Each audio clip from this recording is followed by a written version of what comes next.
ஒரே குண்டுல பெரியவர் 87 வயசு அவரை சாகடித்து அமெரிக்க அதிபர் மறுபடி சொல்றார் ஈரான் நல்லா இருக்கு. எவ்வளவு பெரிய பொய்யர் பாருங்க.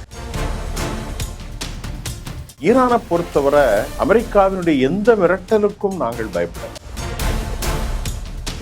எந்த நிலையிலும் ஹெர்மூஸோ அணு ஆயுத நிலைகளோ நாங்கள் சமரசம் செய்வதோ கையெழுத்து போட்டு கொடுப்பதோ இந்த பேச்சுக்கே இடமில்லை.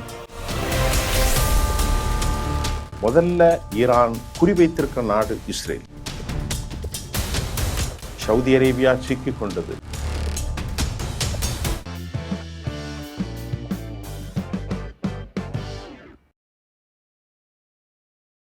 உலக தமிழர்கள் அனைவரையும் எம் தொலைக்காட்சியினுடைய சர்வதேச நிகழ்வுல நீங்கள் எதிர்பார்க்காத பல செய்திகள் காத்திருக்கிறது. மிக முக்கியமாக நீங்கள் பார்ப்பது ஹெர்மூஸ் வளைகுடாவில் இந்த ஒப்பந்தம் குறித்து ஒரு தீவிர பேச்சுவார்த்தை நடத்தப்பட்டு வருவதாலும் ஈரான் நல்ல நிலையில இருக்கணும், செழிப்பா இருக்கணும் அப்படிங்கிறதுனால நான் அந்த போரை நிறுத்திட்டேன்னு இது ஒரு 50வது பொய்ய அமெரிக்க ஜனாதிபதி மறுபடி சொல்றார். அது ஒரு பொய்ங்கிறதுல வேறு மாற்று கருத்து வேறு எதுவும் இருக்க முடியாது. ஆனா உலகத்துல நீங்க இனி யாரையும் டொனால்ட் ட்ரம்ப் மாதிரி ஒரு அரசியல்வாதியை இனி பார்க்க முடியாதுங்க. இது அவ்வளவு பொய். பொய் என்றால் இப்படி நம்ம எல்லாரும் என்ன நினைத்து கொண்டிருக்கிறோம் என்றால் இந்தியர்களோ இலங்கை மக்களோ பொதுவாக ஆசியாவை சார்ந்தவர்கள்லாம் நாமெல்லாம் ரொம்ப தரம் குறைந்தவர்கள், அமெரிக்கர்களோ யூரோப்பியர்களோ ரொம்ப தரமான ஆட்களுங்க அப்படின்னு நம்ம நினைச்சிட்டு இருக்கோம். ஆனா உண்மையிலேயே சொல்றேன் சகோதரர்களே, தமிழ் கூறும் நல்லுலக மக்கள்ல வெற்றி யார் வேணாலும் பெறட்டும். அமெரிக்க இராணுவத்தின் மீதோ அமெரிக்க இராணுவ தளவாடங்களின் மீதோ அதெல்லாம் ரொம்ப டாப் மோஸ்ட் ஒரு குவாலிட்டி. அதுக்கு இணையாக உலகத்திலே யாரும் இல்லை. அது உண்மைதான். இன்னைக்கும் அமெரிக்க தொழில்நுட்பத்துக்கு எதிராக ஈரான் பிரச்சனையை தாண்டி. ஆனா அமெரிக்க அதிபர் உலகத்திலே மிக மிக மிக மிக மிக ஒரு இழிவான கீழ்நிலையான ஒரு தலைவனை அந்த நாடு பெற்றிருப்பதை போன்றுதான். இப்போ திடீர்னு சொல்லிட்டார், நான் போரை நிறுத்திட்டேன். எதுக்கு சார் போரை நிறுத்தினீங்க அப்படின்னு கேட்டால் அதுக்கு அவர் பதில் சொல்கிறாரு, ஈரான் நல்லா இருக்கணுங்க, ஈரான் ரொம்ப செழிப்பாக இருக்கணும். ஈரானை அடித்து 10,000 பேர் தண்ணி குடிக்க விடாமல் மலைகளை எல்லாம் குண்டு போட்டு பாலங்களை எல்லாம் தகர்த்து தெஹ்ரானில் 4,000-5,000 பேரை காலி பண்ணி 168 குழந்தைகளை, பச்சிளம் குழந்தைகளை எதுக்கு இறந்து போகிறோன்னு தெரியாமல் இறந்து போய் ஒரே குண்டுல பெரியவர் 87 வயசு அவரை சாகடித்து அவருடைய பேர குழந்தையெல்லாம் சாகடித்த அமெரிக்க அதிபர் மறுபடி சொல்கிறார் ஈரான் நல்லா இருக்கணுமா. எவ்வளவு பெரிய பொய்யர் என்று பாருங்கள். இப்ப இந்த தாக்குதலை நடத்த போகின்ற போது துருக்கியினுடைய வெளிவிவகாரத்துறை அமைச்சர் ஹக்கன் பிதான், அதே போன்று இராணுவ தலைவர் அசீம் முனீர் பாகிஸ்தானிலிருந்து மற்றும் பர்ஹான், சல்மான் பின் பர்ஹான் சவுதி அரேபியாவினுடைய வெளிவிவகாரத்துறை, இவங்க எல்லாருமே ஈரானுடைய வெளிவிவகாரத்துறை அமைச்சரும் பேச்சுவார்த்தை குழுவின் அங்கமாக அரசியல் முகமாக காணப்படக்கூடிய அப்பாஸ் அராகச்சிட்ட அவங்க பேசினாங்க. அதுக்கு அப்பாஸ் அராகச்சி தெளிவாக சொன்னார். என்ன சொன்னார்னா, நாங்கள் பதிலுக்கு பதில் கடுமையான தாக்குதலை கொடுப்போம், அதில் எந்த மாற்று கருத்தும் இல்லை. எங்களை அவங்க தாக்குனா நாங்கள் பதிலுக்கு பதில் மிக கடுமையான தாக்குதலை கண்டிப்பாக கொடுக்க போகிறோம் என்று சொன்னவுடன் ஒருவேளை அமெரிக்காவும் இஸ்ரேலும் இணைந்து கடும் தாக்குதல்களை நடத்துகின்ற போது செயல்படாமல் பல தசாப்தங்களுக்கு அழிந்து போகிற நிலையில் மத்திய கிழக்கு மாறிடும். அங்குள்ள எரிசக்தி நிலையங்கள், ஆற்றல் நிலையங்கள், அது மட்டும் இல்லாமல் ரிஃபைனரி சென்டர், மின்சாரத்துறை, எல்லா கட்டமைப்புகள், பாலங்கள், சாலைகள் எல்லாம் அழிந்துவிடும் என்கின்ற ஒரு லெவலுக்கு சவுதி, குவைத், துபாய், யுஏஇ எல்லாருமே பயந்து தான் இந்த பேச்சுவார்த்தை நடத்தினாங்க. அமெரிக்காவை கடுமையான கண்டித்தார்கள், அமெரிக்காவோடு கெஞ்சினார்கள், முரண்பட்டார்கள். அமெரிக்காவும் தொடர்ந்து இந்த போரை நடத்த முடியாத ஒரு இயல்பான நிலைக்கு வந்திருக்கிறது. உடனே அவர்கிட்ட சொன்னாங்க, அதுதான் இப்போது தொடர்கிறது. இது ரொம்ப முக்கியமான ஒரு விஷயம். ஈரானை பொறுத்தவரை அமெரிக்காவினுடைய எந்த மிரட்டலுக்கும் நாங்கள் பயப்படலை அப்படின்ட்டு ரொம்ப தெளிவாக சொல்லியிருக்கிறாங்க. அமெரிக்காவுடைய எந்த மிரட்டலுக்கும் நாங்கள் பயப்பட போவதில்லை, மாறாக அமெரிக்கா எங்களை தாக்கினால் ஈரான் எமது பிராக்சிகள் மூலமும் மத்திய கிழக்கில் இருக்கும் பல அமெரிக்க நிலைகளையும் அவருக்கு ஆதரவான சார்பு நிலைகளையும் நாங்கள் தாக்குவோம். ஈரான் ஒரு புதுசா மிரட்டல் ஒன்றுமில்லை, தாக்கி கொண்டுதான் இருக்கிறார்கள். இதுவரை அமெரிக்காவுடைய 13 நிலைகளை அவர் தாக்கி அளித்திருப்பதையும் நாம் பார்க்கின்றோம். பல லட்சக்கணக்கான கோடிக்கணக்கான பில்லியன் டாலர்கள், பல பில்லியன் அமெரிக்க டாலர்களாக இந்திய மதிப்பிற்கு பல 100 கோடிகள் போயிருக்கலாம். அதில் எந்த டவுட்டும் இல்லை. பல ஆயிரம் கோடி, பல லட்சம் கோடிகள் இழந்திருக்கிறார்கள். இந்த நிலையில் மறுபதிப்புரையாக நாங்கள் பழிவாங்கிய தீர்வோம் எல்லா நிலைகளையும், ஆற்றல் நிலைகள், பெட்ரோலியம் உற்பத்தி நிலைகள், கப்பல்கள், எரிசக்தி நிலையங்கள், மின்சார நிலைகள் எல்லாவற்றையும் அடிப்போம். உடனே தான் இப்போது அமெரிக்கா அப்படியே தனது படத்தை கீழே போட்டிருக்கிறது. மிக முக்கியம், அமெரிக்காவுடைய பொருளாதாரமே மத்திய கிழக்கு தான். அமெரிக்கா பொருளாதாரம் மத்திய கிழக்கு மட்டுமல்ல, பெட்ரோ டாலரின் மூலம் பல லட்சக்கணக்கான பில்லியன் டாலர்களை சம்பாதிக்கும் அமெரிக்கா மத்திய கிழக்கில் வந்த மிக கடும் எச்சரிக்கையின் வாயிலாக அவர்கள் பின்னடைந்திருக்கிறார்கள். இது ரொம்ப முக்கியமான செய்தி. இதற்கிடையில ஈரான்கிட்ட கேட்டாங்க, இந்த அணு ஆயுத விஷயங்கள்லாம் நீங்கள் கையெழுத்து போட்டு கொடுத்ததாக சொல்லப்படுது என்று ஏதோ ஒன்று சொன்னாங்க. அதிலெல்லாம் சமரசம் செய்து கொள்வதை போன்று எந்த நிலையிலும் ஹெர்மூஸோ அணு ஆயுத நிலைகளோ நாங்கள் சமரசம் செய்வதோ கையெழுத்து போட்டு கொடுப்பதோ இந்த பேச்சுக்கே இடமில்லை. அவர்கள் சொல்லலாம், இது அவ்வளவு பொய் என்பதை தற்போது ஈரான் தெளிவுபடுத்தியிருக்கிறது. எந்த நிலையிலும் உண்மையிலேயே இந்த ஒப்பந்தம் ஈரான் தெளிவுபடுத்திடுச்சு, நாங்கள் அணு ஆயுத விஷயத்தில் கையெழுத்து போட மாட்டோம், இப்படி தான் இருப்போம். ஆனால் ஹெர்மூஸ் நாங்கள் தான் மெயின்டைன் பண்ணோம், நாங்கள் அசோசியேட் வித் ஓமன் அப்படின்னு சொல்லிட்டாங்க. அப்போ எப்படி இந்த அடுத்த சமாதானம் வரும்? பிரச்சனை இந்த ரெண்டு தான். நீங்கள் கொஞ்சம் யோசனை செய்து பாருங்கள், எப்படி சமாதானம் வரும்? சமாதானம் வருவதற்கான வாய்ப்புகள் முழுமையாக கதவடைப்பு செய்யப்பட்டிருக்கிறது, இழுத்து சாத்தப்பட்டிருக்கிறது. கொஞ்சம் விட்டு கொடுத்தால் பேசலாம், ஆனால் விட்டு கொடுப்பதாக இல்லை ஈரான், அமெரிக்காவும் அப்படித்தான்.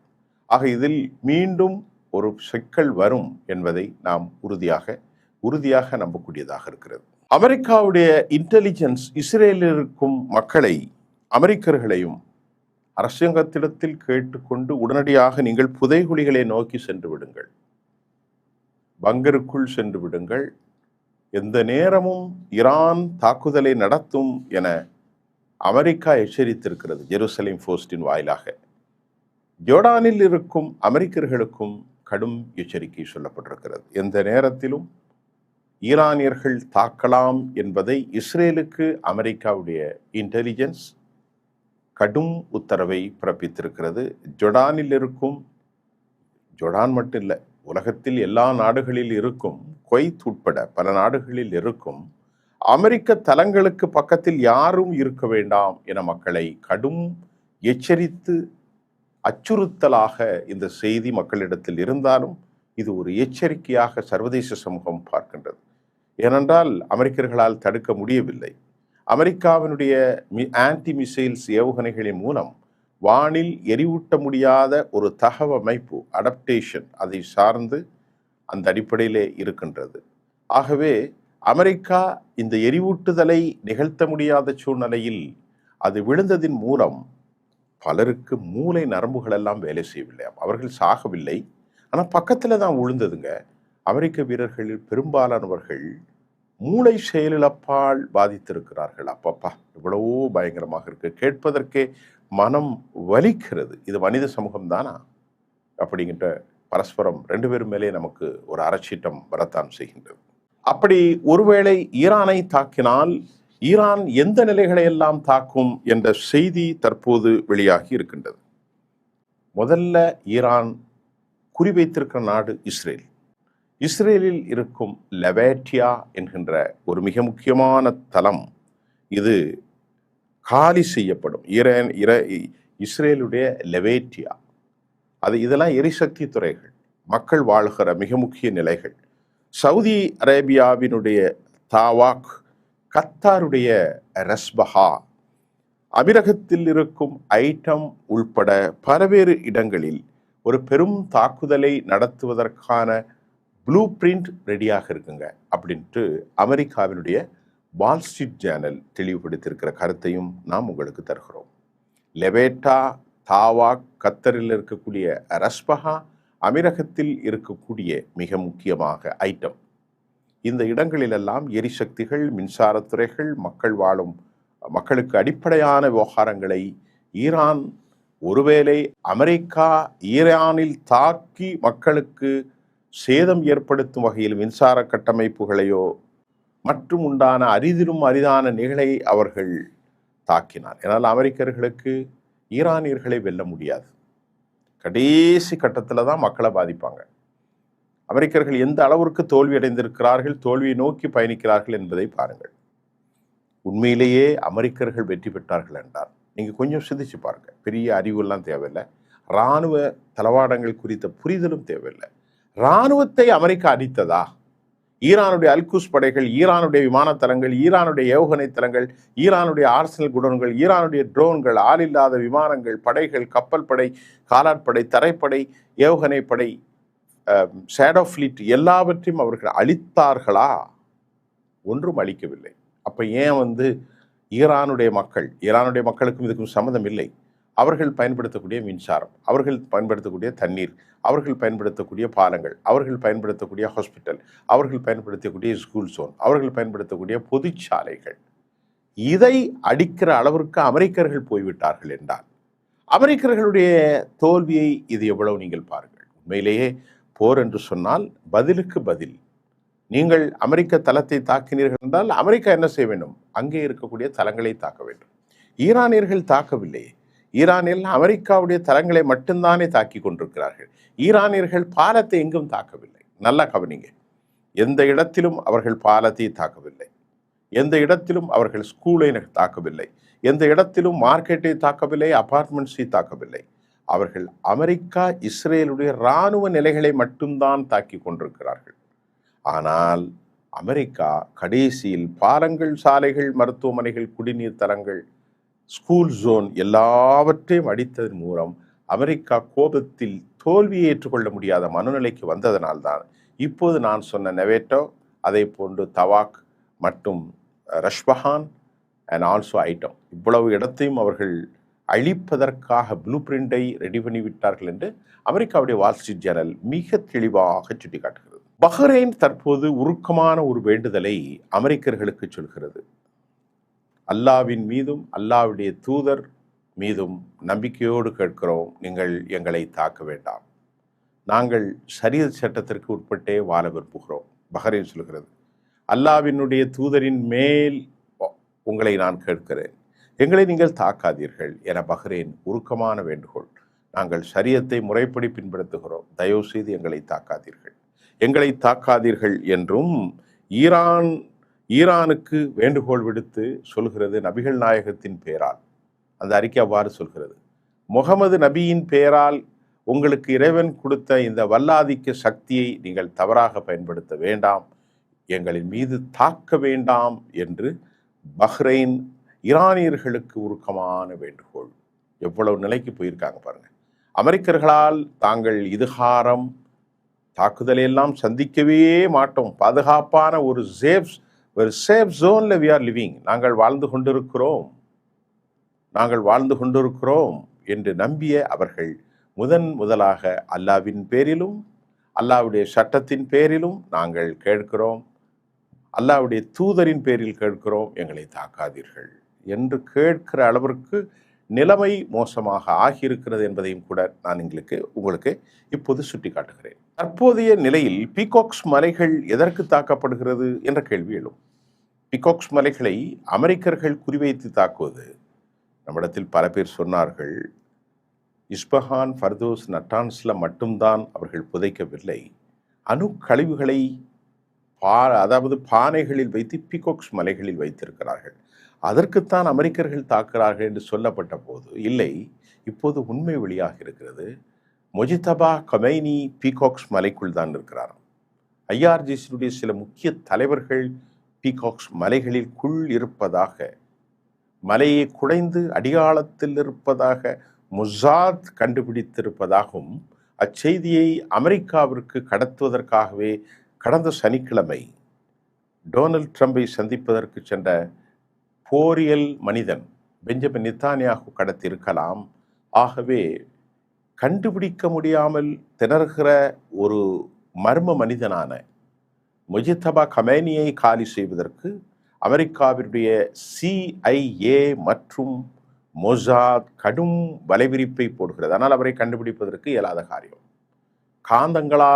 காந்த மேக்னட்டிக் ஃபோர்ஸால் வடிவமைக்கப்பட்ட ஒரு குடுவைக்குள் அவர் வைக்கப்பட்டிருக்கிறார். அவர் மட்டுமல்ல, ஏராளமான பேர் அவரோடு இருக்கிறார்கள். 3-4 பேர் உயிர் பலி கொடுப்பதற்கும் தற்கொலைப்படையாக செயல்படுகிறார்கள். அவர்கள் எந்த நிலையிலும் காட்டிக் கொடுக்க மாட்டார்கள். அப்படிப்பட்ட மிக முக்கிய ஆளுமைகள். அவர்களும் மிக குறைவான எண்ணிக்கையில், அவர்களிடத்தில் மட்டும்தான் எந்த டிஜிட்டல் பத்திரிகையோ பேப்பரோ எதுவும் இல்லாமல் இவருடைய செவ்வி கடத்தப்படுகிறது. ஆடு ஒட்டகங்களை போன்று அவர் அந்த செய்தியை கொடுத்து அதை கடத்தி கொடுப்பவர்களுக்கு கொடுத்து விட்டு வந்துகிறார். அமெரிக்காவில் இந்த CIAயின் தேடுதலால் டாக்டர்கள் முழுமையாக கண்காணிக்கப்படுகிறார்கள்.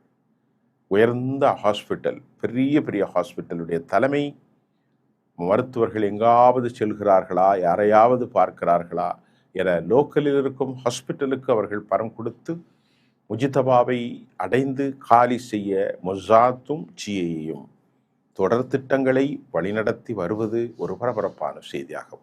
சவுதி அரேபியா சிக்கிக் கொண்டது. நாள் ஒன்றுக்கு 70 லட்சம் பேரல்கள் விற்பனை செய்தவர்கள் தற்போது செங்கடலில் இழுத்து சாத்தப்பட்டிருக்கிறது. ஹெர்முஸ் இழுத்து சாத்தப்பட்டிருக்கிறது. பெரும் வருவாயினால் இழப்பினால் திணறுகின்ற அவர்கள் ஆப்பிரிக்காவை நோக்கி 20 நாட்கள் 12 நாட்கள் சுற்றி ஏராளமான பொருளாதார சீரழிவில் சவுதி சிக்கப்பட்டு கொண்டிருக்கிறது. இதில் பெரும் இடையூறை சவுதி தான் சந்தித்து வருகிறது. இப்போ முதல்ல நீங்கள் பாருங்கள், செங்கடல் சவுதிக்கு ரொம்ப பெரிய ட்ரேடிங் சென்டர், வர்த்தக வழிப்பாதை. ஆசியாவையும் யூரோப்பையும் இணைப்பது இந்த பாதைகள் தான். இவர்கள் எல்லாவற்றையும் ப்ராக்சிகள் மூலம் இழுத்து மூடிவிட்டால் என்ன செய்வது? இதுதான் உண்மையான நிலைமை. இப்போது சவுதி இதிலிருந்து வெளிவர முடியாமல் அவர்கள் சிக்கி தவிக்கிறார்கள். இஸ்ரேலை நாங்கள் பாதுகாப்பது அறிய ரொம்ப சிக்கலான காரியம் என யூரோப்பிய யூனியனுடைய அமெரிக்க துணை பொறுப்பாளர் அலெக்ஸ் சொல்லியிருக்கிறார். அவருடைய கருத்து, இஸ்ரேலை பாதுகாப்பது அமெரிக்கர்களுக்கு சிக்கல், யூரோப்பியர்களுக்கும் சிக்கல். காரணம், இஸ்ரேலியர்கள் எதிர்பார்த்ததை விட ஈரானியர்களை தோல்வியடை செய்ய முடியாது.